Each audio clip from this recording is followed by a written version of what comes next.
Hello, everyone. Good evening. Dear authors and invited guests, I welcome you all to this technical session 3B. Myself, Aarti Mohan, and this session would be moderated by me. On behalf of Global Knowledge Research Foundation, it is my great pleasure to welcome you to the 8th International Conference on Smart Trends in Computing and Communication SMARTCOM 2024. The 8th edition of the conference is being organized in a hybrid mode.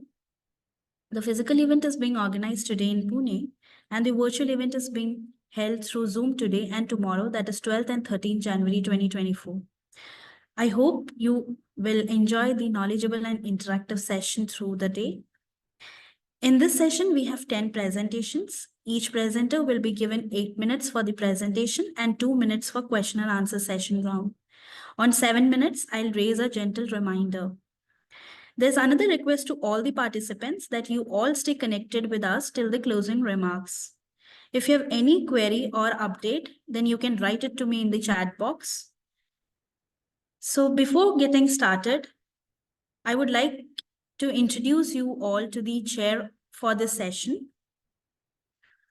This session would be chaired by Dr. Jitendra Bhatia, Associate Professor, Nirma University, Ahmedabad, India.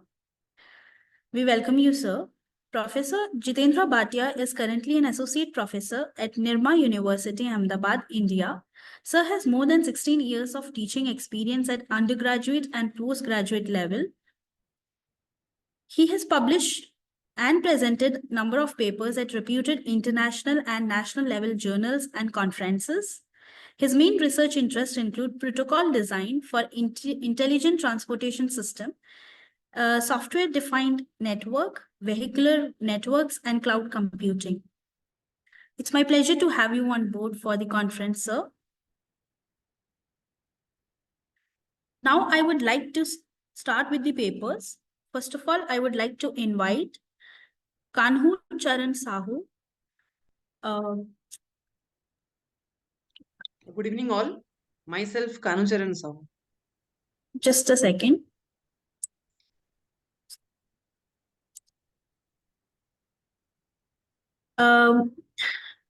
Good evening.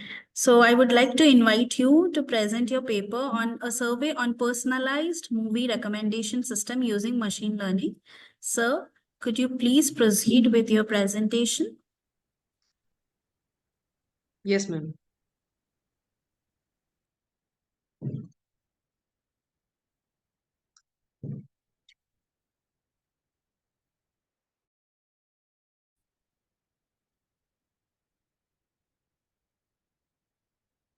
Yes, ma'am. Is my screen visible properly?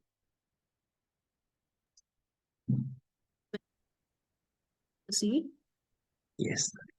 Good evening, all. My name is Kanhu Charan Sahu, the author of this survey paper, that is Survey on Personalized Movie Recommendation System Using Machine Learning, having paper ID 257.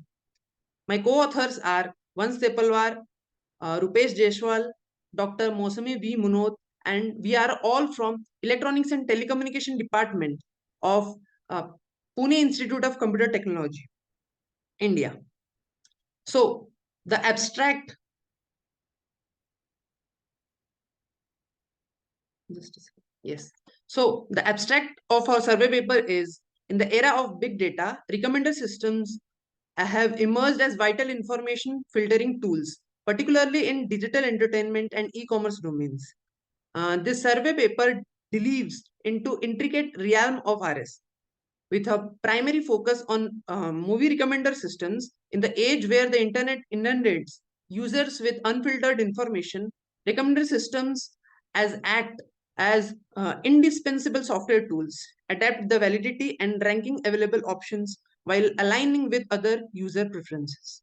It meticulously evaluates filtering techniques including collaborative, content-based, and hybrid methods.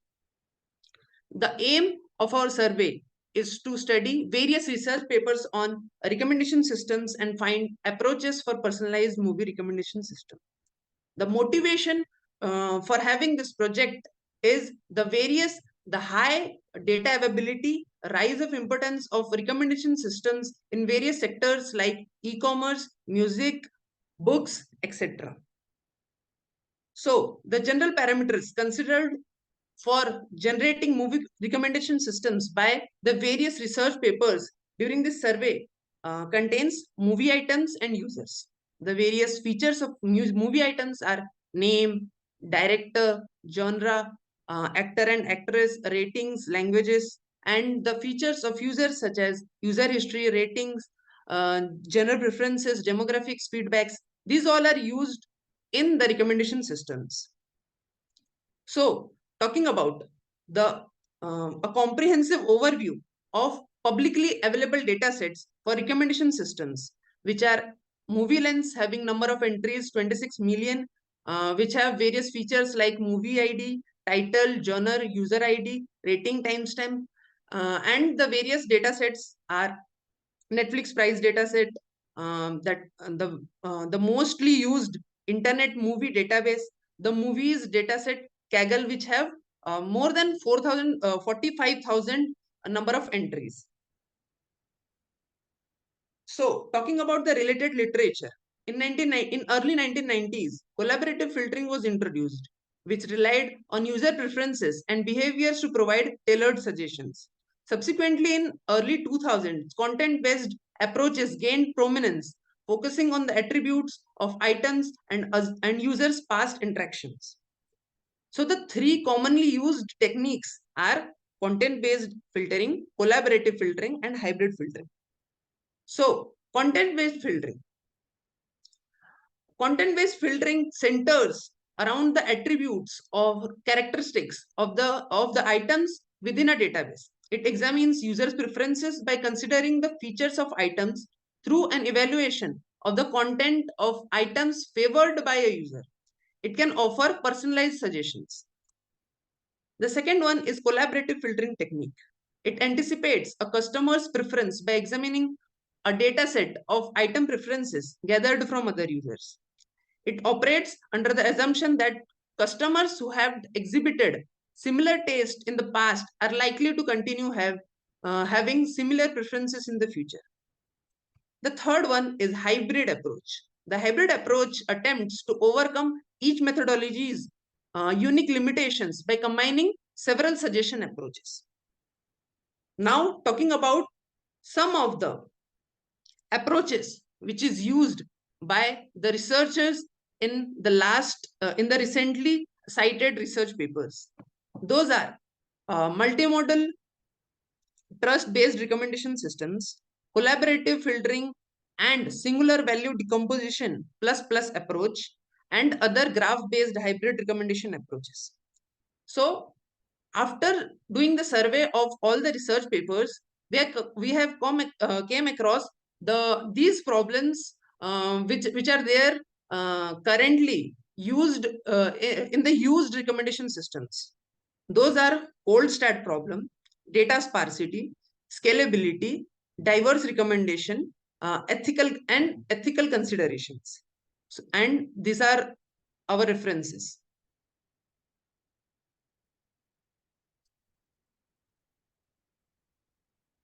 That's it from my side, and now I am open for the Q&A. So can you go back to second last slide? Yes. Yeah, is this problem? So Yes. what does this sparsity refers in recommendation system, data sparsity problem? What are the major bottleneck due to this? Yes, sir. Sir, what we came across that the incomplete information about the user preferences was there in the data set, due to which the recommendation systems are not performing that well. So we are trying to resolve this issue uh, by using different techniques. We are going through the data set, that what is missing in the data set. That's why through which this kind of difficulty is happening. So we came across that incomplete information was there. So we are trying to find a solution regarding this. Okay, fine. Other authors can ask any question if they have, please.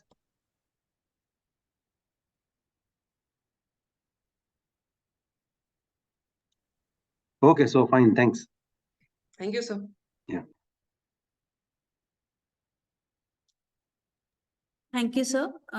Moving on to the next presentation.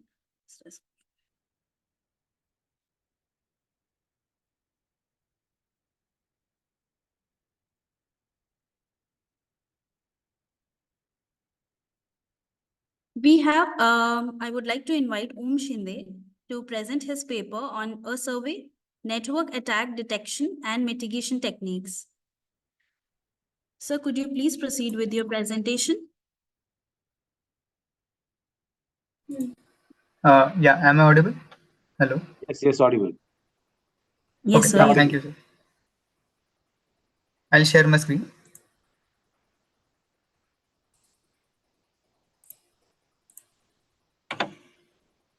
Is the screen visible? Yes, Yes, sir, go it's ahead. visible. Okay, thank you. So good evening, everybody. Today I'll present on my topic network attack detection and mitigation technique. It is basically a part of our survey for our B project. So I'll start with my presentation. So in this, basically we uh, did a survey about different types of network attacks which are currently in the market and what are the different mitigation techniques and detection techniques, and from which we came up, we chose one attack, that is a DDoS attack. And DDoS attack, we selected DDoS attack, and then we'll learn about the what would be our detection and mitigation technique to uh, regarding the DDoS attack. So basically, I'll start with what is a DDoS attack. DDoS attacks are basically, we know that DDoS attack is something when we impart a lot of traffic on any server. In simple words, we can say that uh, due to which sometimes the server of any machine or system crashes and the server fails, or that website is not reachable. So this is the simple working of a DDoS attack. The impacts of data attacks that can have significant repercussions on business and ranging from lost revenue to reputational damage. And in some cases, the attack may also be used as a smokescreen to mask attempts to steal sensitive data from any data server. So this is the basic, what we can say, a flow of a DDoS attack, wherein we can see that a threat attacker is here, who is the main attacker. He uses some botnets uh, and these are on the right side. We can see website, banking app, gaming platform. These are our main servers on which the attack happens. So what the attacker do is he's from his bots he sends some packets on the our normal server, and this is actually a three-way handshake in which when we send some data to any server, then we should receive a data, and again data should be sent to that server.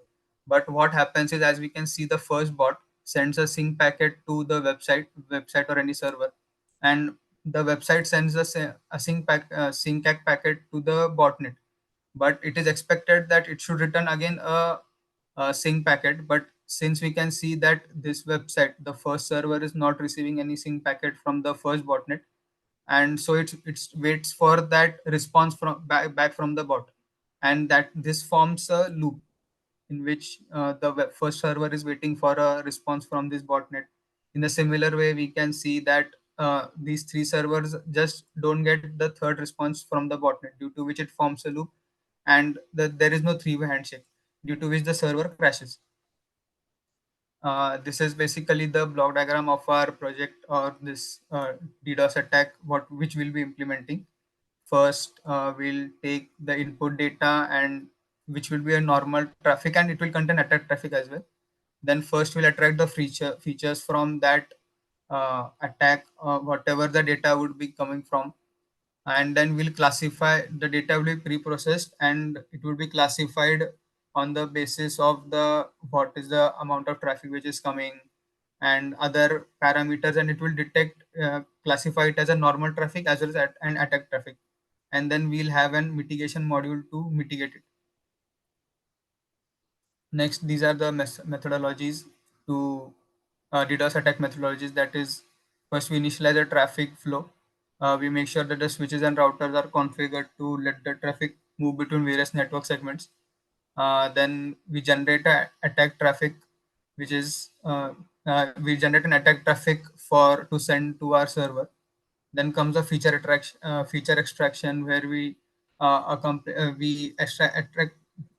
extract the features such as what is the network traffic, protocol type, then the source destination IP addresses, packet size and packet rates, how heavy they are as compared to normal attacks. And on that basis, we will generate a data set and classify it as a regular traffic or attack traffic, and the data will be helped to classify that. It will be pre-processed, and then comes the training the model to train the model, and it will analyze the performance of the trained model using the test, whatever with the test we do.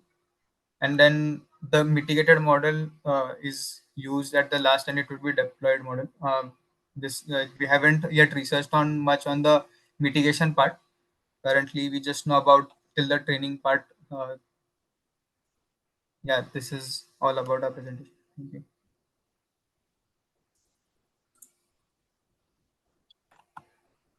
Thank you, sir. Actually, see, this whatever you have projected, right? What is the current state of the art in this? Current state of the art in this network anomaly detection? See, this DDoS Current and everything is okay. No doubt you have done survey, but what did you find as a novelty or new approach for doing this kind of thing in survey during your survey? as such, we didn't have any new approach. Just we are still in the learning phase, and we have used multiple techniques, small parts to make one system. Like we are now trying to implement random So that forest is algorithm that is fine. That is to fine. But I'm asking, what is your takeaway from this survey? Whatever the survey you have done. So out of this, what is your takeaway? What is your final conclusion in that? Okay, what you have gained insights from that? Okay, which thing can be optimized, or there is a loophole, or there is a still optimization needed? Yeah.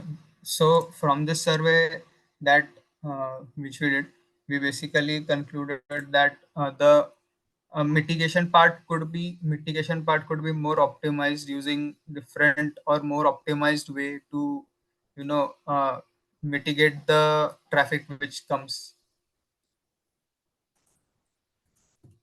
Okay. So fine from my side. Any other author want to ask any question? Please, you can proceed.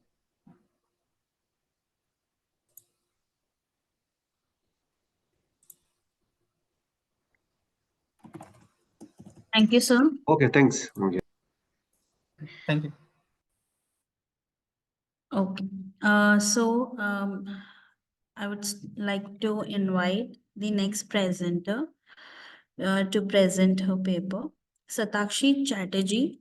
Just a second. Yes, ma'am. I'm present. Yeah. Ma'am, could you, to present your paper on a technology acceptance model perspective on the metaverse fluid educational system in higher educational institution of India. Ma'am, could you please start the presentation? Yes, it is showing, ma'am, that you cannot start screen. Yeah, maybe now I can share answer.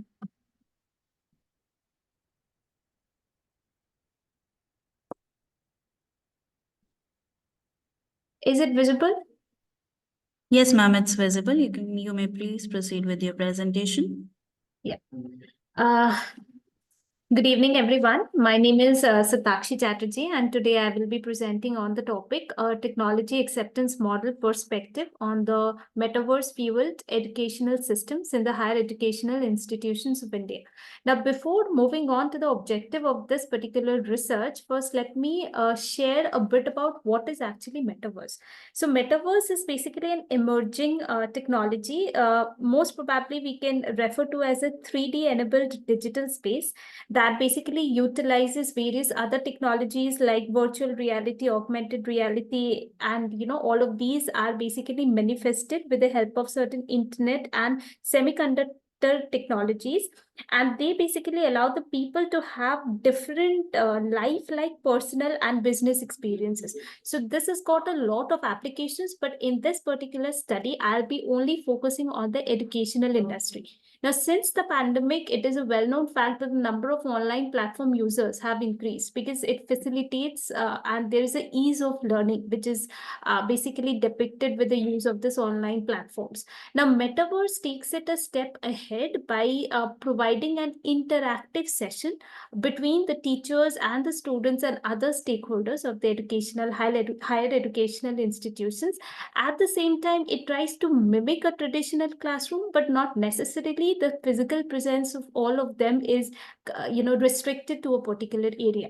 Now, coming to the objective of my research, so we wanted to explore the different factors which affects the behavioral intention to use the metaverse fueled education system, because as I said, this technology is still emerging. We only are aware of certain facets of this technology, but not everything. So as a result of that, it becomes very important to understand the behavioral intention of usage behind this upcoming technology in the users. So over here, we have used the TAM model. The full form of TAM is Technology Acceptance Model, which is a well-known model in the field of technology acceptance. So this model was given by a person called Davis in the year 1989, and it has several aspects which I will be utilizing in order to do my review of literature and also form the hypothesized research model. So again, before moving on to this, with this review of literature, we have also determined, apart from this perceived usefulness and perceived ease of use, there is a third construct that we came up with, that is perceived innovativeness from the literature. So it basically means that it depicts the tendency of the individuals and the desires to try new and innovative technology. Perceived usefulness is basically depicting like how a particular system will enhance the performance of the user, and ease of use, as the name suggests, that it determines like what kind of effort that we are required to put in the performance which we are going for. Now, with this, we have like 5 hypotheses, which is better showcased with the help of this research model. So as you can see, there are 4 constructs. So in the first hypothesis, we are looking into the relationships of personal innovativeness and perceived ease of use. Second hypothesis is personal innovativeness, perceived usefulness. Then we have another relationship in the form of H3, that is perceived ease of use and perceived usefulness. And finally, we looked into the impact of these 2 constructs in the behavioral intention of usage, because that was the objective behind our study. Now, the research methodology that we used, it was a descriptive research. Both primary and secondary data was collected. Primary data was collected with the help of a close-ended questionnaire using a 5-point Likert scale. Respondents were selected from the higher educational institutions, now both the teachers and the students, because this is what we call as an interactive session. So again, both of them were selected to be respondents for this particular study. Convenient sampling technique was taken. Sample size was 460. Time period was 15th of March 2023 to 25th of May 2023, and basically the research methodology was conducting a confirmatory factor analysis followed by structural equational modeling using SPSS 28.0 and AMOS 28.0. Now, coming to the reliability testing of the data, it was 0.865. So the threshold limit of 70% was met with. And so this proves that there is an internal consistency of the primary data set. Second of all, the content validity was tested by showing the questionnaire to the different experts on the same field. So as a result of that, their opinions and whatever suggestions they had made, it was incorporated into our questionnaire as well. Coming to the confirmatory factor analysis, so again, we looked for the construct validity. So we looked into the convergent and the discriminant validity. So under this, this particular table showcases that the composite reliability, that is CR, average variance, extracted, that is AVE, MSV, and ASP. So basically, as you can see, MSV and ASP values are less than the corresponding AVE values. So as a result of that, the validity testing was fruitful in this case. Now, coming to the structural models, as you can see, the model fit indexes was met for all of these parameters. The threshold values were met in whatever fitness values we got from the research. And finally, the path analysis suggested that all the hypotheses were positive and significant, and they were accepted. Now coming to the discussion part, so again, it goes on to say that again, perceived usefulness and perceived ease of use had a very important relationship with that of perceived innovativeness.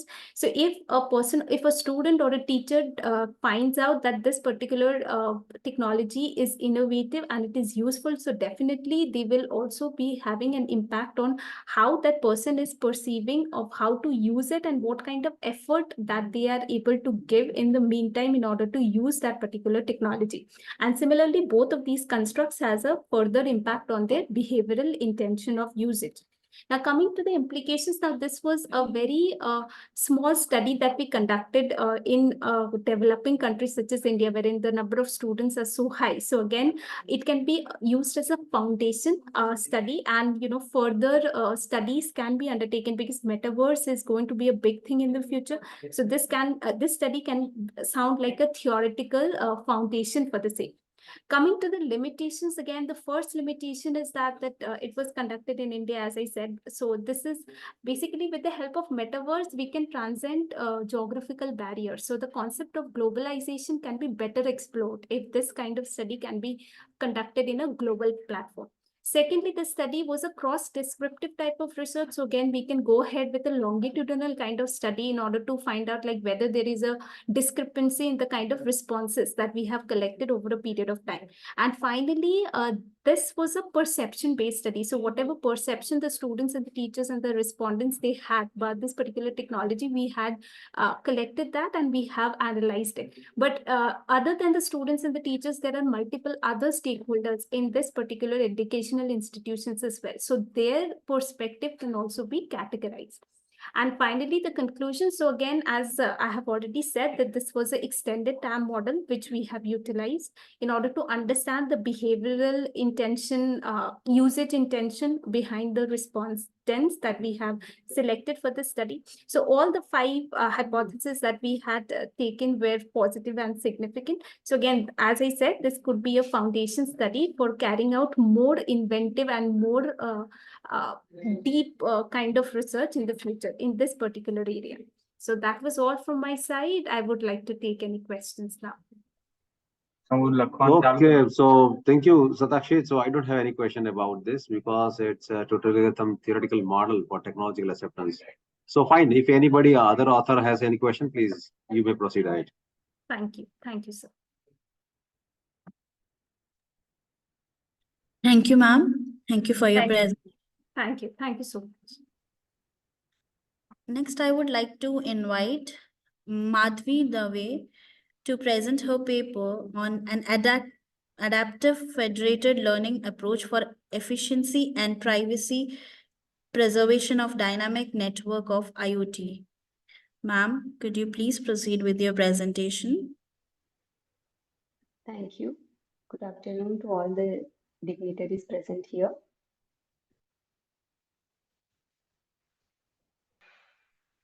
Is my screen visible to you all?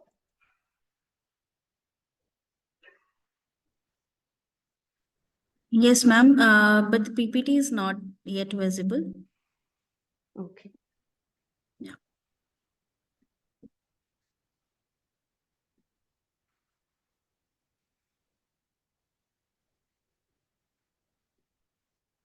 Now is it visible?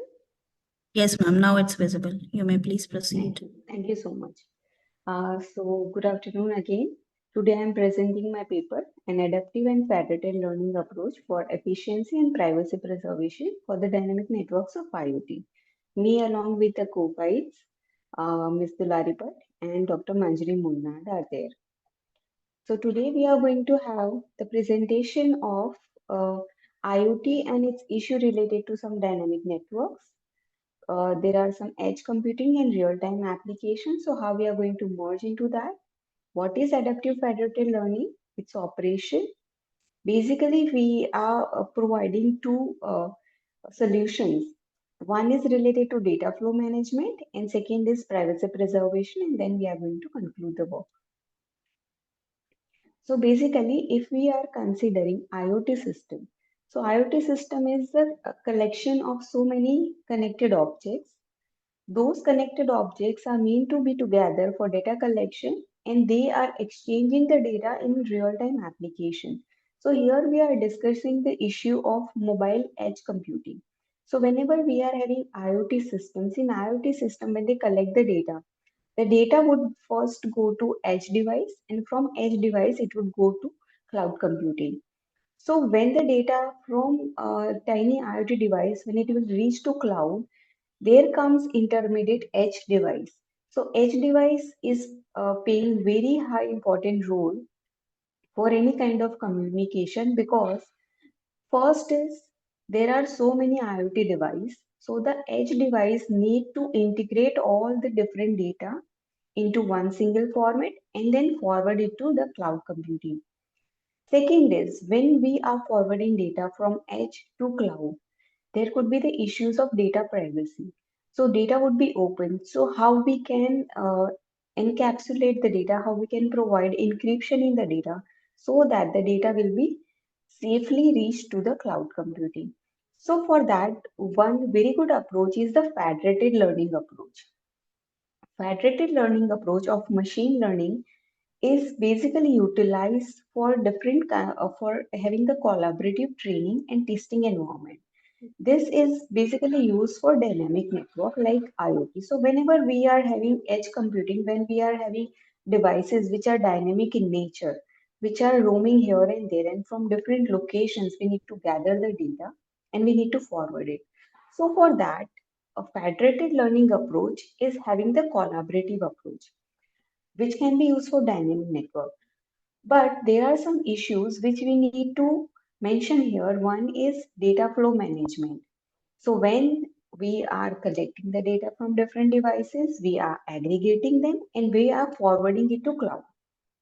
So data flow management is one issue which need to be have properly in sync without having any much of the latency. So main issue that network had to handle all this traffic in a very synchronized manner without having any latency or errors. Second issue is privacy preservation. So in this kind of network which are open for access, so it is having the main issue of maintaining the privacy.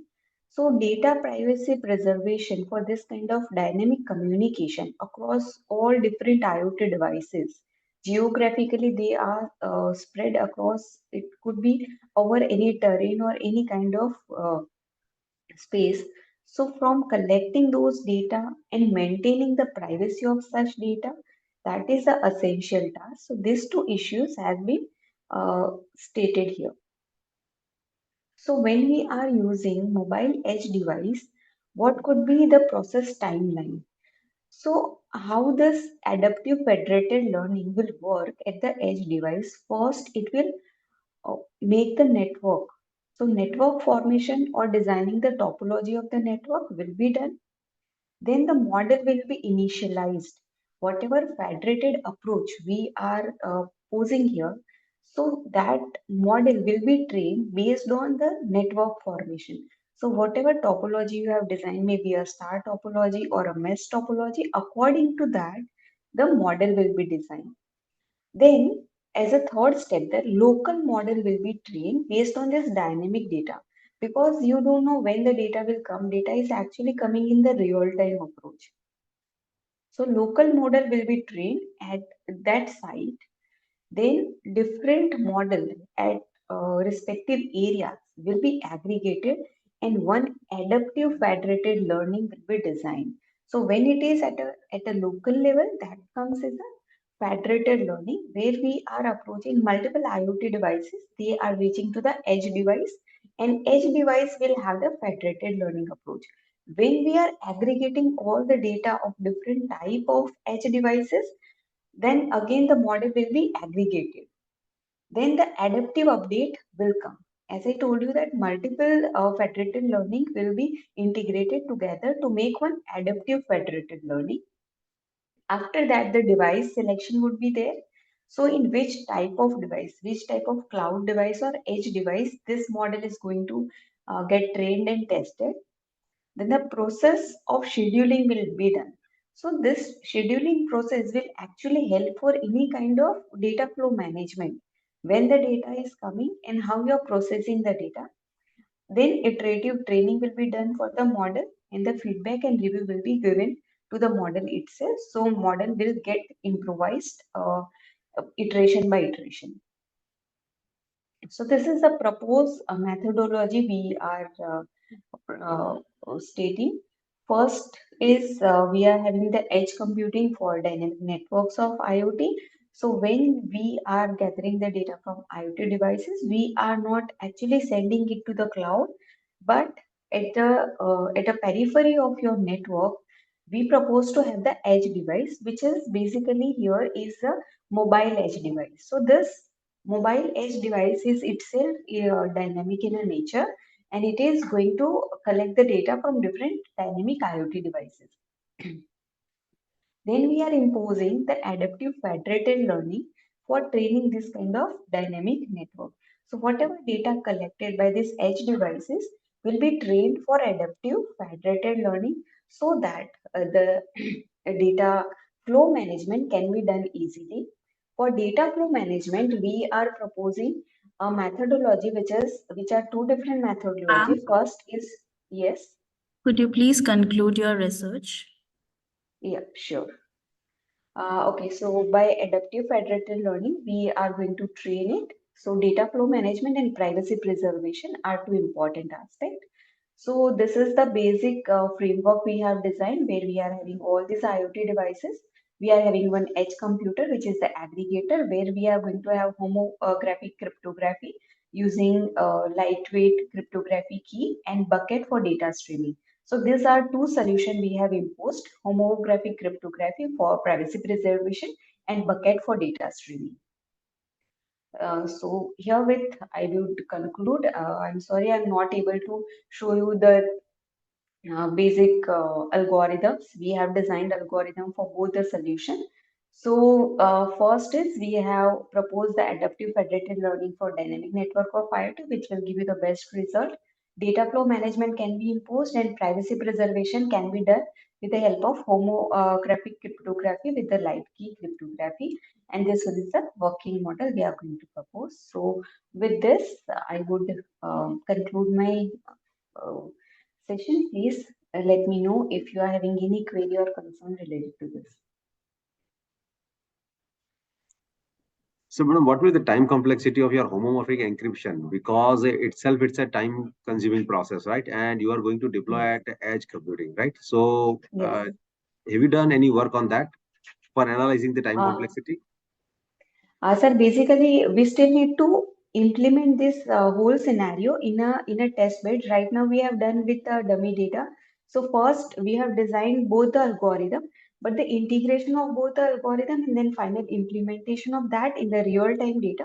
Because for that, we need to have lot many IoTs real-time data with the lot many edge devices. So we are in a process of designing this test bed. So test complexity, we are going to measure on the real-time application rather than just doing it on the dummy data. Okay, fine. Thank you, madam. Thank you. Thank you so much, ma'am, for your presentation. Thank you. Thank you.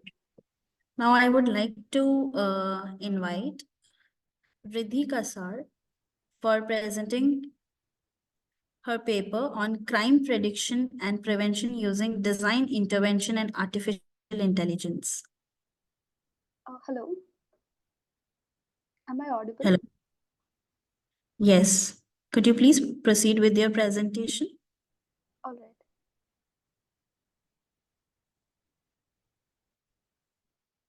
Is my screen visible? Yes, it is visible. Good evening, everyone. My name is Riddhi Kasar. I'm from PES University, Bangalore. And this is my paper on crime prediction and prevention using design intervention and artificial intelligence. So one of the most important concerns facing society is crime prevention. The rate of crime is sharply rising in spite of the implementation of numerous measures. As you can see, according to the scatter map of crime rates in India, throughout the years, the crime rate has consistently increased. As of 2023, the total number of crimes reported in India is 445.9 per 1 lakh citizens. The complex and variable nature of crime makes it difficult to control and thereby prevent. With the increase and improvement in technology, use of artificial intelligence to aid in security is proposed. And it has been proved that by using AI effectively, it could help reduce crimes by 30 to 40%. So this application can be seen in various existing use cases such as biometrics in airports, video surveillance, facial recognition, gunshot detection, predictive policing, laser by the LAPD in US, and which was applied for gunshot violence detection, and iSecure Home for threat detection in homes, and the cyber security network by NCRB in India. However, the research gap here is that the use of historical data for predictive policing and using artificial intelligence does raise biases which are harmful when it comes to user safety. The methodology applied in this study is design thinking. So it was an iterative process which started with empathizing with the user, defining the problem, ideating solutions, and then developing the prototype and finally testing. The proposed framework is a system which involves elements such as the prediction device, the police department, receiving device, deployment officers, emergency control, and finally a reporting device. So the first element in the prediction device, which also does also function as the main operating device, which is O here, and it uses the algorithm and also an artificial intelligent model to predict areas where crimes could be more prevalent. The data received by the receiving device is categorized in two aspects: data requiring immediate attention, which is uh, of high threat, and other essential data. Here, human computer collaboration also comes into the picture and is used to reduce biases. This is the detailed system. So the prediction device sends data to the predicted area where the receiving device gets the data. It is analyzed by the officers present there, and officers are deployed based on threat by threat basis. There is also an emergency control system present for any disruption in patterns. And finally, the reporting device sends the entire report back to the prediction device so that the flow can be analyzed again for improving the predictions. This was a system developed this was a system developed to understand the path that it will take during pattern disruption. When and if there is a pattern disruption, then the main operating system reanalyzes the data and raises an alarm, which is sent to all teams, and the emergency control is deployed. To further to further give a visualization to the system, here is the input, which is the crime data surveillance, which comes from surveillance cameras of homes or data sets which are manually inputted, or online crime reports. It is analyzed, and pattern recognition takes place by data processing, walk forward validation, model selection takes place, prediction takes place using an ARIMA model, which was used for this use case, model evaluation, rolling forecasts, which leads to prediction evaluation, and finally the output is a predicted data which goes to the system interface. So a prototype was developed to test this model and give it a basis. The code for the for the crime prediction model in the main operating system was developed on Python using an auto-regression integrated moving average model. And system interfaces were also developed on the software called Figma to show how the receiving device will display data to the users. Here, Miller's law was applied to ensure that understanding the incoming data is easy. Fitts law and Hicks laws were applied as well to give a reduce cognitive load and give a seamless user experience so that the human errors can be reduced. The results reflect the performance of the prediction model and the impact of design intervention. The proposed solution applies a systematic and data-driven approach to achieve the design goals, reduce errors, and maintain user satisfaction. By incorporating human-computer interaction in the system, biases that might arise due to the use of historical data to train the model have been reduced. Future scope. Further application of this model can be seen in home security. So a system can be developed where a device is embedded outside of homes. If the device detects weapons on a person in areas of high rates of home invasions, alarms are raised and the information is sent to police departments. Furthermore, a smartphone application can be developed for citizens to receive this information and be alert in order to ensure their safety and security. The embedded device can be linked to this application for surveillance. If weapon or threat is detected, then the alarm raised not only informs the citizens but also the police so they can take quick action. Thank you. Fine. So thank you. No question from my side in this case. Thank you, sir. Thank you so much, ma'am, for your presentation. Now, moving on to the next presentation, I would like to invite Nagaraj Navalgun for presenting his paper on driving factors of mobile payment adoption, a focus on Gen Z consumers. Sir, could you please proceed with your presentation? Yeah, sure. Nagaraj was not able to come to the presentation. I'm another co-author who is going to present it now. Okay, sir. Yeah. Okay. Understood.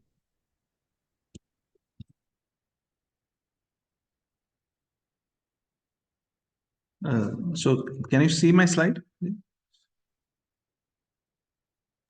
Hello? Yes. Yes, sir. visible. Yeah, thank you, Professor.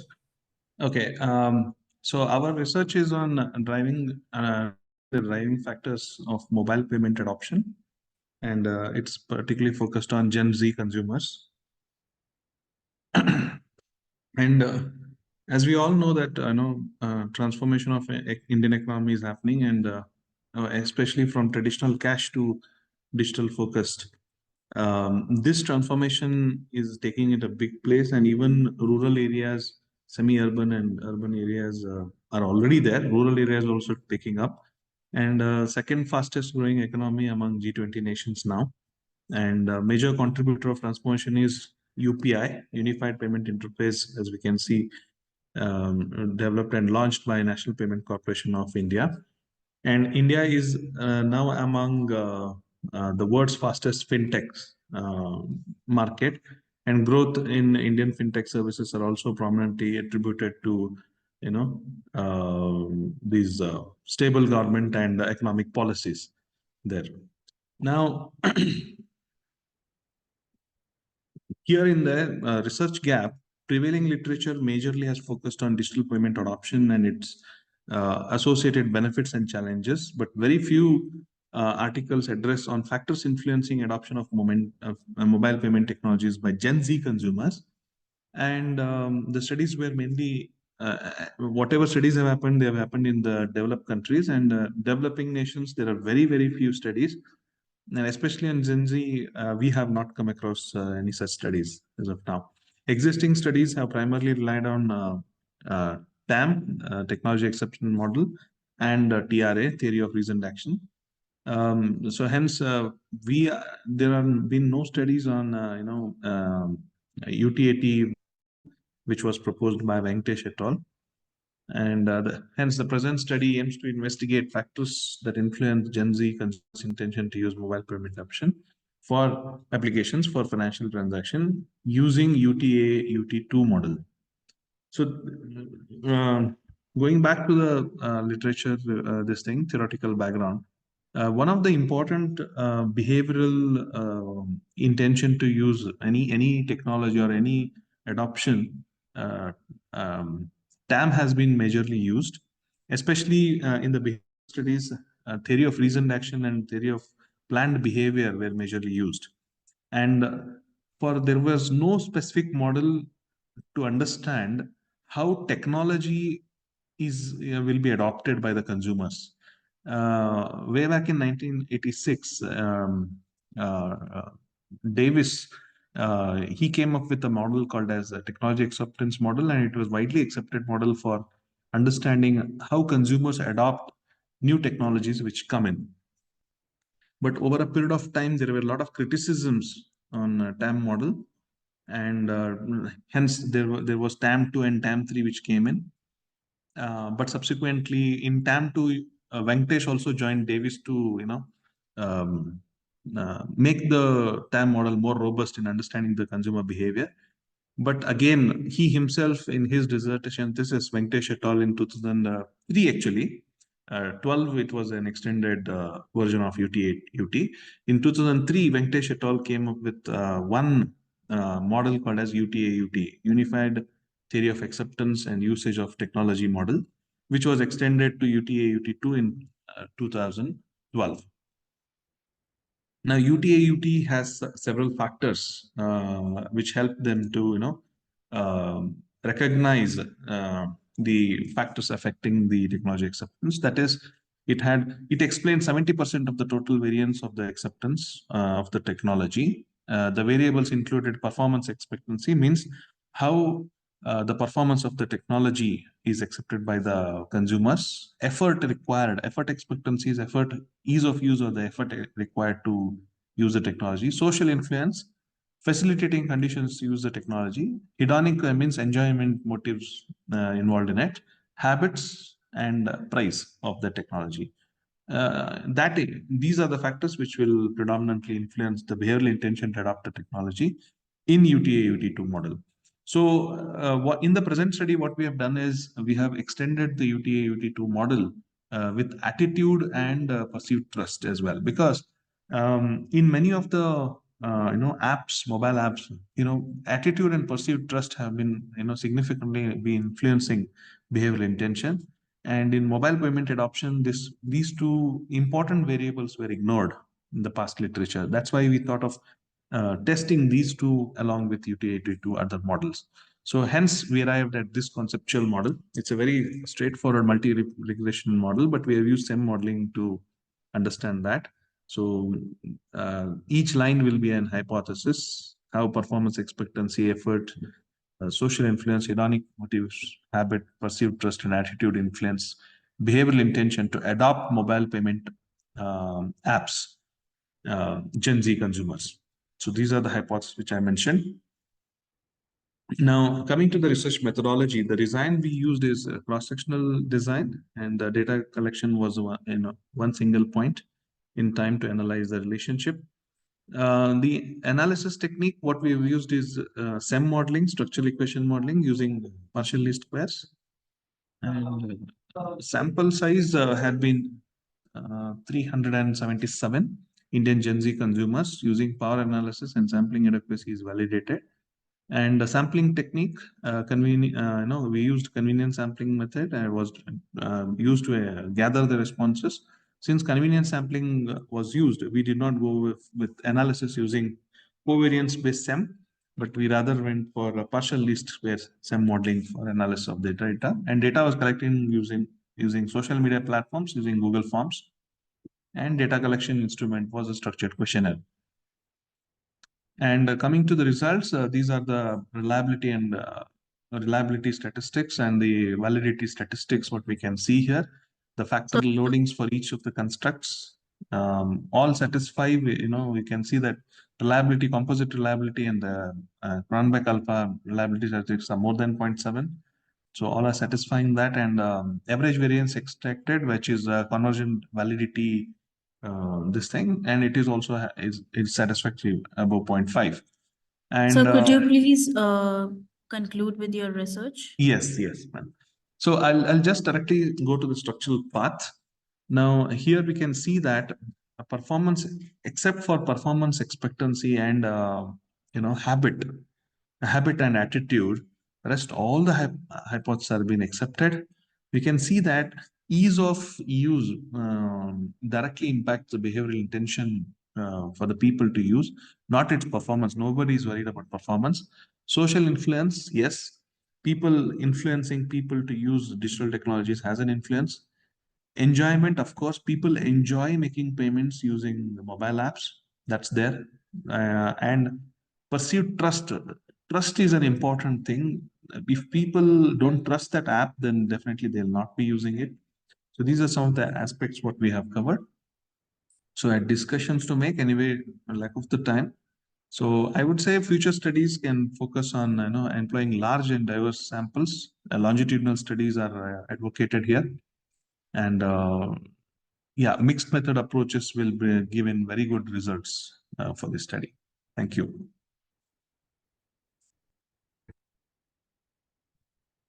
Thank you, sir, for your presentation. So you have any questions? Hello, Hello. am I audible? Yeah, yes, sir. Yes. So this hypothesis all of you have mentioned, right? Yeah.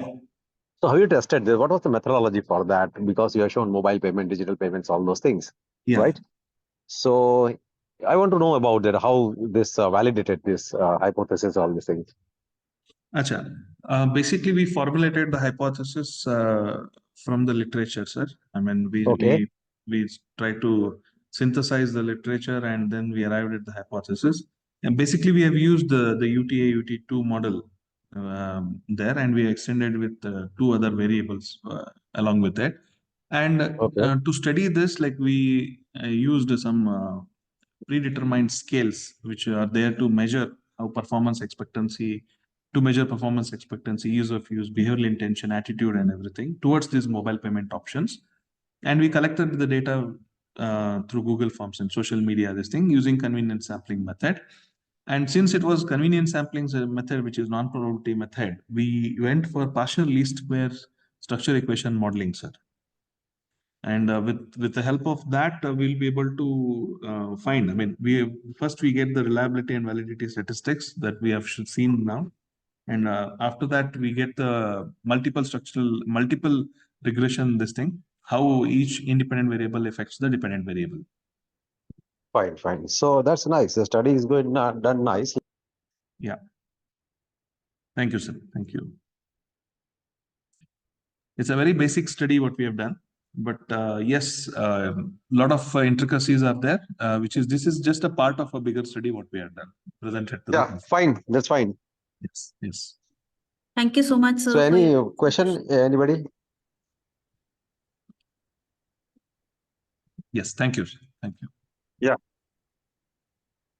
So moving on to the next presentation, I would like to invite Soumyajit Chakravarti for presenting his paper on how can I grow analysis of co-authorship network of early career stage researchers. Sir, could you yeah. please proceed with your presentation? Thanks, Arati. Good afternoon, everyone. Sharing my screen.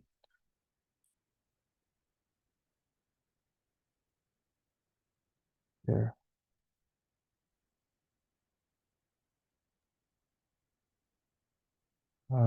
Sorry, I'm unable to share my screen. Just a second. It says that I have to rejoin the meeting to share my screen. Can I do that? Just a second. If it's okay. Hello? Fine. Otherwise, by the time if another author is there, they can present. You can come after that. That is also fine. Thank you Yes, very sir. much. So we can take up your presentation towards the end. In the Oh. meanwhile, we are moving on with the Thank other you. Thank you very much. Yeah, okay.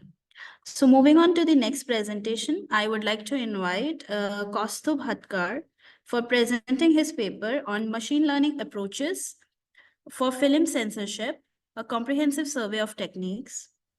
Sir, could you please proceed with your presentation? Good evening, everyone. Am I audible? Yes, sir, you are audible.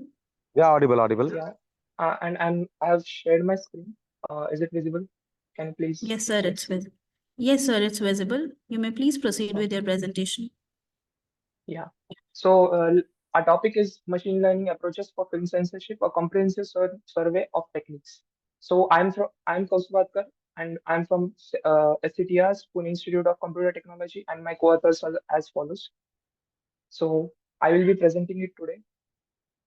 So starting with the introduction to the film industry challenges and need for automation.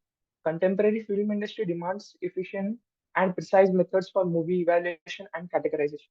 Audience dissatisfaction with existing ratings is evident, with studies showing 80% of viewers feel that current movie ratings do not adequately reflect the content. So you can see the chart that only the 30% of means while evaluating a film, only 30%, only 70% of the total films are being evaluated by humans, and the 30 are without oversight or maybe unseen. So, and human-led censor board traditionally assesses and rates films, but advancements in image and audio processing technologies present an opportunity for automation. Introduction of advanced technologies and automation. Introduction of sophisticated technologies, particularly in the machine learning, has significantly reshaped film content analysis and categorization. Traditionally, human-driven censor boards meticulously evaluate films, but the surge in film production and the digital age necessitate a more efficient method of evaluating film content. Advanced image and text processing technologies, along with video and audio, with the help of technologies like machine learning and deep learning, have opened doors to automating the film content analysis and categorization process. The shift towards the automation addresses the need for more efficient and accurate evaluation methods. So, moving to the next topic, existing film certification and rating criteria. In many countries, all the different countries have their own film rating and certification criteria. Like in India, we have U, UA, and S for categorizing the films, and adult, underage, and the normal films for S. In Germany, we have a different. In America, we have a different categorization. So, due to the rise in the OTT platforms, there is a need for a universal rating system, which should be which would rate all the movies and web series, all the online content that has been uploaded uh, on a uniform scale, and then it can be presented to the people. So, coming to automated film censorship and rating, this is the nomenclature given to the AFCR, and the besides is the diagrammatical representation of it. First of all, input is given. The input can be of this model is of a multi-model AFCR system. So, first of all, input is given. The input consists of three types: video, audio, and text as well. Then pre-processing on it is done. The next pre-processing step is detecting what type of content is being shown uh, uh, in the input, like violence. Violence can be anything: shooting, bomb blasts, etc. Languages, substance abuse, nudity, racism, racist, uh, provocative, and these all factors will be detected by the content detection algorithm, and the rating accordingly, whatever universal rating is would be decided, would be given. So, the existing means the technologies that are being used in this for implementing this are like natural language processing in film censoring, computer vision and visual content analysis. In natural language processing, mostly the uh, script-based evaluations are being done, and in computer vision, CNN models, mostly the recurrent neural networks, and coming forward, the region-based neural networks for object detection, scene classification, etc. are used in computer vision. And audio analysis can be also used for like methods like MFCC, which removes the Fourier transform of the audio, and then pre-process it more, and then we get the data parameters that we need for detection and classifying the audio. So, the first thing is that for implementing this type of system, or researching more on it, we need a existing data set. And so we started with the finding out data sets. So the data sets are mentioned below. So these are the name of the data sets, and we have found many data sets with different modalities. Also, the task which you can perform on it. So all those modalities that I have mentioned, which are video, images, scripts, etc., all different types of modalities and tasks, along with the labels, have been displayed. So, literature survey. So, machine learning literature survey starts with means various different types of approaches that researchers have used to solve this problem. So, first of all, there are machine learning approaches, the conventional ones, then the video segmentation and detection approaches, then the audio classification approaches, multimodal movie scene segmentation approaches, and then we have the classification based on script as well. So starting with the first one, which is the conventional machine learning approaches, there we have researched multiple research papers, and one of them showed the use of a linear regression for a uh, visual based visual based data, and which used a new factor named as vulgarity factor, which rated the movie on the basis of the vulgarity factor. And also we saw few support vector machine algorithms, and PROS and MFCC algorithms, which were used on audio and video. So the accuracy which MFCC algorithm gave was 90.72%, which was pretty good, but there are few limitations as well. So we will discuss it later. Video segmentation and detection approach. Coming to the second approach, there are in this approach, multiple researchers used convolutional neural networks, recurrent neural networks, region-based convolutional neural networks, and also many of them use the fine-tuning models by using the transfer learning, which are means the transfer learning is pre-trained models. You use the pre-trained models and add your data set, and then you detect the output. So pre-trained models like BrookNet and Inception V3 were used. Then we have multimodal movie scene segmentation. Sir, could you please conclude your research? Yeah, sure. So conclusion, this review paper provides a thorough overview of machine learning methodologies used in cinema censorship, emphasizing both their advantages and disadvantages. These approaches range from more conventional ones like support vector machines and linear regression to cutting-edge ones incorporating deep learning models. The study demonstrates the effectiveness of these strategies in automating the censorship process by highlighting promising results in a variety of fields. Future works and challenges are given below, like violence intensity, religious sensitivity, false positives and negatives, tonal nuisance, multimodal understanding, model evaluation, transformer and attention-based models. These were not used or were not depicted more in the existing research papers that we have found out. Thank you. I'm ready for the questions. So that's a good work, right? So fine, you can extend this work for practical implementation. Thank you, sir. So nice compilation. Thank you. Thank you, sir, for your presentation. Somajit, sir, are you there? Yeah, I'm there. Okay. Yeah. If you are able to present, Is my screen visible now? yes, it is visible, sir. Great. Okay. Good afternoon, everyone. I am Soumyajit Chakraborty. I'm currently studying at the Department of Statistical Sciences at University College Cork, Ireland. I'll be presenting today How Can I Grow? Analysis of Co-Authorship Network of Early Career Stage Researchers. My co-authors include Abhijit Gayan from Techno India University, West Bengal, and Nilotpal Chakraborty from the same university, and Anshu Manjana from Indian Institute of Information Technology, Guwahati. So our presentation can be divided into 5 different parts. We'll start with the introduction, followed by collaborative research trend. Then we'll talk about who these early career stage researchers are. We'll also talk about the challenges and problems of ECRs. We'll call the ECRs are basically early career stage researchers, and we'll finally present our results and our conclusion. So let's start with the introduction. I would like to talk about how collaboration works in research. In the recent years, collaborative research has become highly popular. It can effectively solve the complex problems by joint endeavor of research collaborators.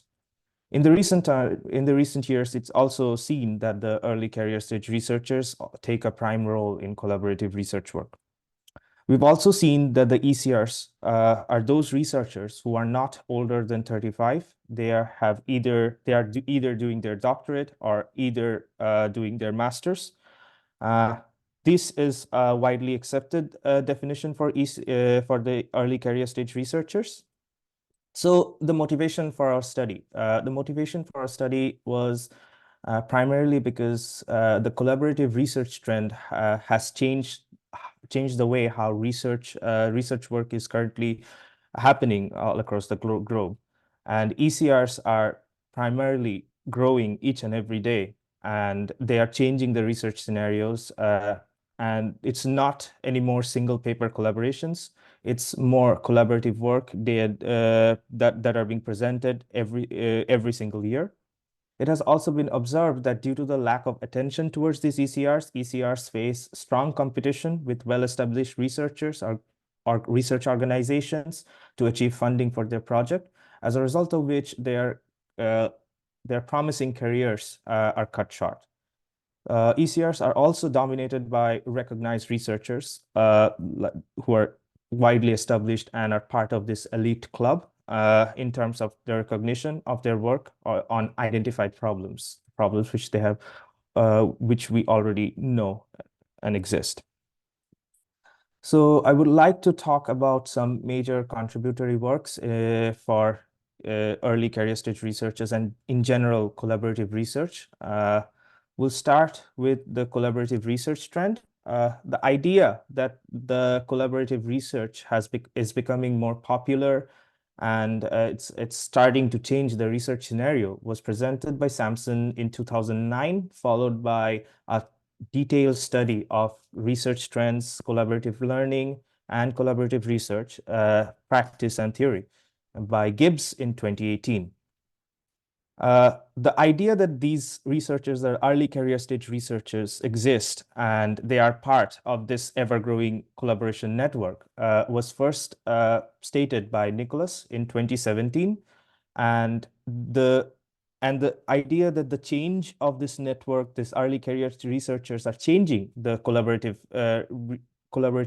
environment of research was subsequently presented by Nicholas himself again in 2019. So the challenges that are being faced by these early career stage researchers, especially in terms of research grant and short research careers, due to overwhelming power of these closed group research entities, was first presented by Murray in 2014. And later, in the first half of 2023, my co-author Abhijit Gayan started to work on this problem. He understood that understanding the research trend, understanding how collaboration works for early career stage researchers is a very important study. So he presented how to classify and define early career stage researchers in terms of large-scale bibliographic data set in 2023. So this work is basically is like a continuation of the work presented on 2023. In this research, we try to understand how the ECRs can actually grow in their own network. So before we go into the methods, and I would like to talk about a little bit of research gap that we found in terms of ECR and collaborative research trends.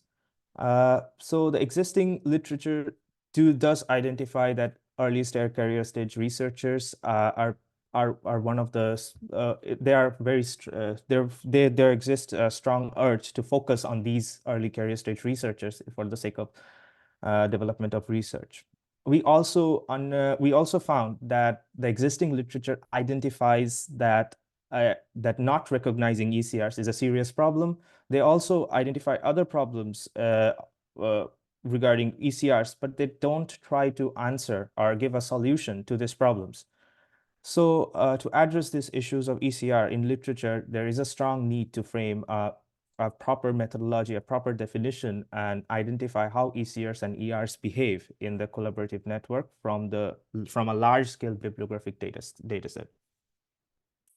So there are two challenges that we faced. The first challenge was a lack of proper definition, which can segregate the ECRs from other researchers. This part of the problem was covered in our 2023 paper, where we classified the ECRs based on bibliographic features like H-index and P-index and the tenure of their research. The second problem is identifying the factors affecting the ECR growth in their network. So our main objective was that we saw this problem as a network analysis problem, where we performed a network-driven predictive analysis to model and study ECR carrier growth within their network using network parameters. So this is our stated methodology where we started with the raw co-authorship dataset. Our dataset is the ARNet Minor dataset. It's a huge dataset with almost 20 lakh valid papers with 17 lakh authors. And the dataset has been collected from 1936 to 2014.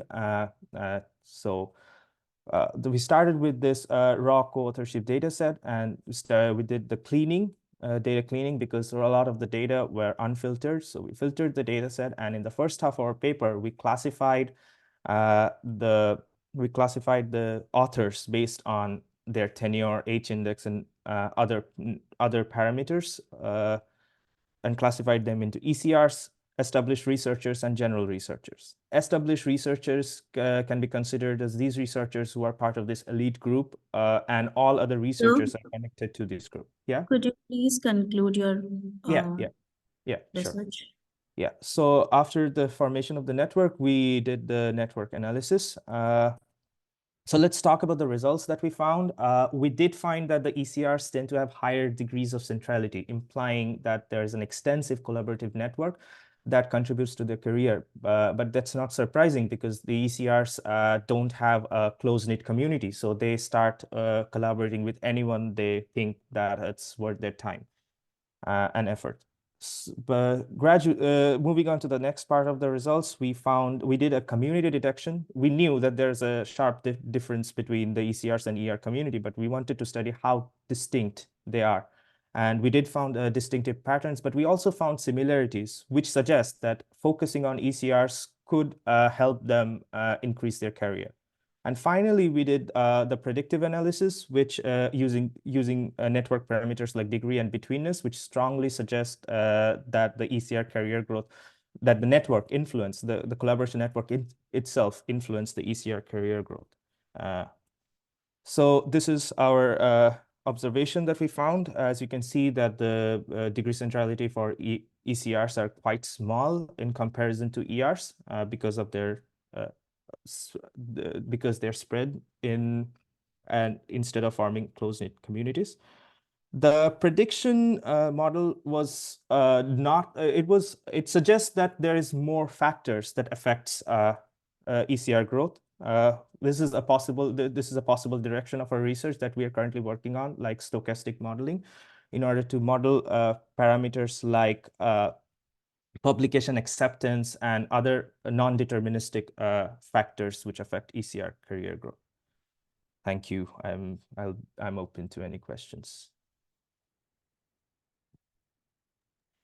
So this author minor data set is publicly available? Yes, it's publicly available. It's Okay. from the Okay. And what about the conclusion of what finally you say, the predictive analysis? Yeah, so finally we found that the predictive analysis suggests that the network itself is a very important factor affecting the ECR's career growth, but it's not the only factors, because there are instances of overfitting and underfitting of the data, which suggests that there are other factors, most importantly publication acceptance and research trends, which is a very important factor, but these are non-deterministic, so we need stochastic modeling to model such parameters, which we are currently working on. Okay, fine. Good, fine. Thank you. Thank you so much, sir, for your presentation. Now I would like to invite Bhavik Kumar Ronvelia to present his paper on optimizing cryptography execution on resource constrained hardware through algorithm integration. Am I audible? Yes, sir. You may please proceed with your presentation. Okay. Hello. Yes, sir. Is my screen is visible? Yes, sir. Now it's visible. You may please proceed. Okay. Yeah. Okay. So myself, Bhavik Kumar Ronvelia, and today I'm going to present optimizing cryptography execution on resource constrained hardware through algorithm integration. My co-author is Dhaval Shah, and we are from Nirma University, Electronics and Communication Department. So today I'm going to cover these are the topics why I did this research, motivation for research. Then I will go for the objective. Then we will discuss about what are the research literature review I did. Then we will go for implementation of cryptography algorithm. Then we will go for testing. We will compare some result, and then I will conclude my presentation. Okay, so motivation for the research. So we know that in today's digital world, we are surrounded by some electronics components, and this we are facing some serious issues like cyber crimes, now file manipulation, so confidentiality and integrity breaches, and OTP frauds. So to overcome these issues, we are using some kind of cryptography algorithm that are DES, AES, RSA, then hash algorithm through random number generator for prevent OTP frauds. But again, we are facing some serious issue because cryptography algorithm uses so many memory consumption, slower response in output, and the hardware constraints because calculations are too hard. So our objective is to research is to reduce memory consumption, faster response in output, and choosing the efficient hardware. So the literature review, we found out that each cryptography algorithm use almost 60 to 70% of memory of any hardware. And another is we were finding some efficient hardware based on PSOC and FPGA. We compared both of them, and we found out the PSOC is much better than FPGA because it supports built-in hardware encryption. It is low power device. It uses C programming languages and less expensive compared to FPGA. So we are choosing PSOC, that is programmable SOC. So now we will start with the implementation of cryptography algorithm. So first we chose cryptography PSOC PSOC hardware, and why we choose that because it has ARM Cortex M4 and ARM Cortex M0 microcontroller. So it is giving high performance, and it is hardware accelerators for cryptography algorithm, as well as it is using low power operations. Now we will go for the logical integration approach. Let's discuss two approaches. Like suppose I have three cryptography algorithm, that is AES 128, SHA 256, and true random number generator. Okay, now we need what we need to do. We need to generate the hacks, compile individually and flash individually. So it is too much time consuming approach, and it is not worth it for high occupying memory. So we will not use that. But what we can do, we can just integrate all three algorithms in the crypto processor code. Then we'll generate the hex file, and then we will flash. So we can use all three algorithms in a single hardware. So it is less time consuming, and we are optimizing our low memory consumption to the very low. So let's start with the test. So this is the flow chart of the code that we tested on the hardware. So this is giving the outputs, and let's start with the AES 128. So we gave it to Nirma University plain text, and we will get the encryption output of the terminal. Then we tried to random number generator, it generates. Then we tried hash algorithm on the same platform.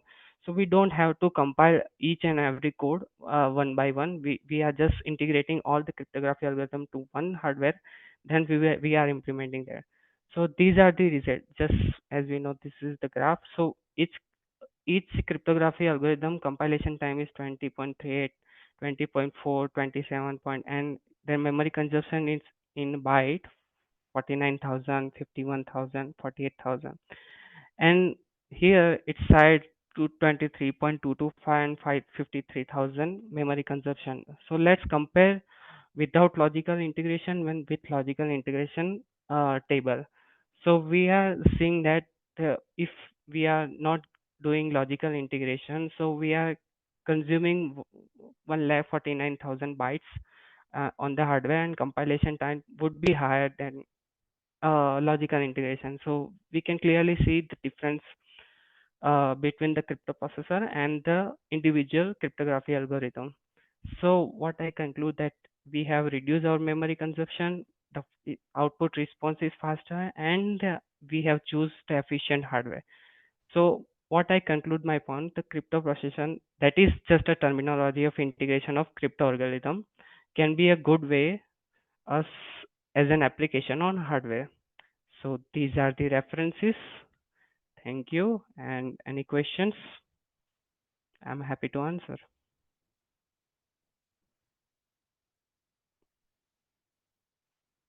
Hello? Thank you, sir. Thank you so much for your. So fine. That's thanks. Good. Good. So you have any questions? No. Okay, sir. So let's move on to the next presentation. I would like to invite Annam Takshita Rao to present her paper on smart IoT devices, an efficient and elegant revolution using smart switches. Ma'am, could you please proceed with your presentation? Oh, yes, ma'am. Yeah. Is my screen visible? Yes, ma'am, it is visible. Good afternoon, everyone. It's an honor to be part of this 8th International Conference, SMARTCOM 2024. Today, I'm thrilled to present our paper, Smart IoT Devices, an Efficient and Elegant Revolution. As we delve into the forefront of smart technologies that are shaping the future of computing and communications, this is the flow of our presentation. We are living in the era of Web 0.3, where the integration of smart devices into our daily lives is becoming increasingly extensive. Be it from smartphones to smart refrigerators, technology is evolving rapidly. And at the heart of this revolution is the Internet of Things. The IoT is reshaping various industries, offering striking connectivity and control. Today, I'll delve into the potential of IoT in redefining energy management, consumption, and control in domestic and commercial spaces through the lens of smart switches. Here, smart switches, the game changer in home automation. These devices go beyond mere control. They offer diverse features that revolutionize how we manage and consume energy in our spaces. Smart switches provide remote control, voice control, automation, and enhanced security, bringing convenience and efficiency to our fingertips. However, it's crucial to emphasize the importance of security in adopting IoT based smart switches. So the motivation behind our research was, despite the promising features, current smart switches solutions face challenges such as limited integration, complex setup, limited functionality, and high costs. The need for a novel smart switch design that prioritizes seamless integration, user-friendly setup, advanced functionality, and cost effectiveness is evident. The literature review encompasses 10 papers here, exploring the intersection of home automation, the Internet of Things, and smart technologies. These studies cover a range of topics, including the design and implementation of IoT-based smart fans, security ranking for IoT cloud integrations, the BLDC motors application, and also the energy-efficient home appliances. Furthermore, the papers often lean towards theoretical perspectives only, occasionally neglecting the practical applicability and the evolving landscape of technology.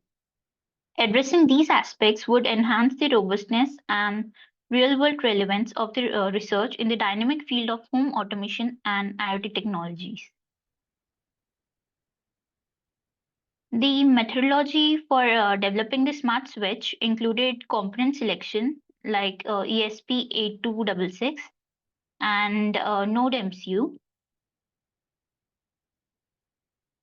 hardware assembly on a custom PCB, software calibration, IoT platform integration with Alexa and Synric Pro, the real world testing in simulated environments and with diverse user groups, iterative design enhancements, be it secure measures like two-factor authentication and privacy modes, with haptic feedbacks. The final deployment underwent quality assurance before mass production. This comprehensive approach aimed at ensuring a seamless, secure, and user-friendly experience for the smart switch. So here the comparison between existing solutions and the scope for improvement was analyzed. The proposed advanced methodology for smart home switches brings us substantial improvements. It upgrades connectivity from basic Bluetooth to multi-protocol support like Wi-Fi, Zigbee, and Bluetooth. Expands integration from specific ecosystems to universal compatibility, and enhances the user's interface from a basic app to an advanced AI-driven insights. Voice control integration progresses from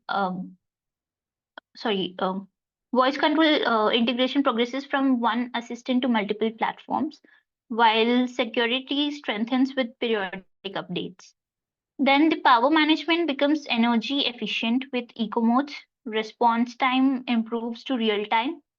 Also, the physical design transforms into a sleek, modern look with customizable faceplates. This comprehensive upgrade in smart home switch technology marks a significant advancement. The outcomes are encouraging.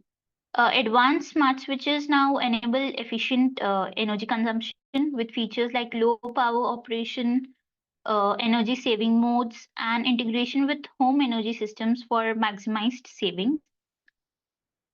Seamless voice assistant integration with platforms like Alexa and Google Assistant ensures interoperability within a smart home ecosystem. Moreover, these switches boast aesthetically pleasing modern designs, ensuring visual appeal and user-friendly interfaces for easy operations. The potential for further improvement in these aspects is substantial, indicating a promising future for advanced smart switch technology. In conclusion, the transformative power of IoT is evident in the realm of smart switches. As we optimize energy consumption, streamline the resource usage, and enhance connectivity, IoT is driving efficiency and convenience to new heights. It's crucial to invest in research and development to fully harness the potential of IoT and drive further advancements. These are the references of paper which we went through.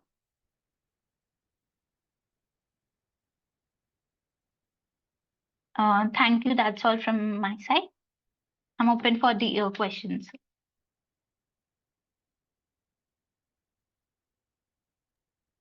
Thank you, ma'am. Thank you for your presentation. Sir, you have any questions?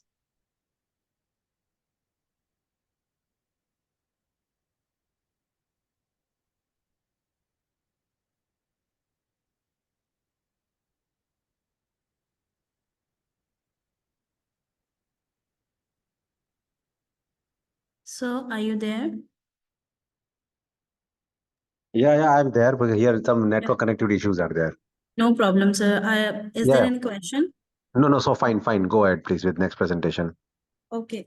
So this brings us to the end of our presentations.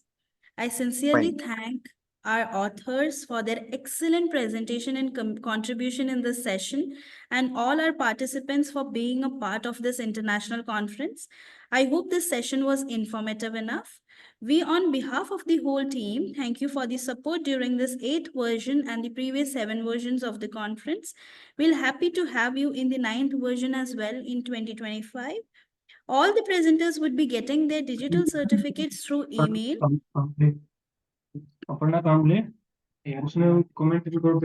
within 2 working days. Further, all the papers have already been forwarded to the Springer. The publication will be live within 6 months. Kindly cooperate with the team of SMARTCOM 2024. I also thank our session chair, Dr. Jitendra Bhatia, sir, for chairing the session. A token of appreciation to the chair on behalf of Team SMARTCOM 2024 and Global Knowledge Research Foundation and partners. Thank you for your valuable presence, sir. Thank you very much. So would you like to conclude with your remarks? No, fine. That's why great. So nicely presented, all of the others, right? Okay, thank you, sir. I kindly request you all to switch on the camera for a quick snapshot of the virtual conference. I want every participant to switch on their cameras.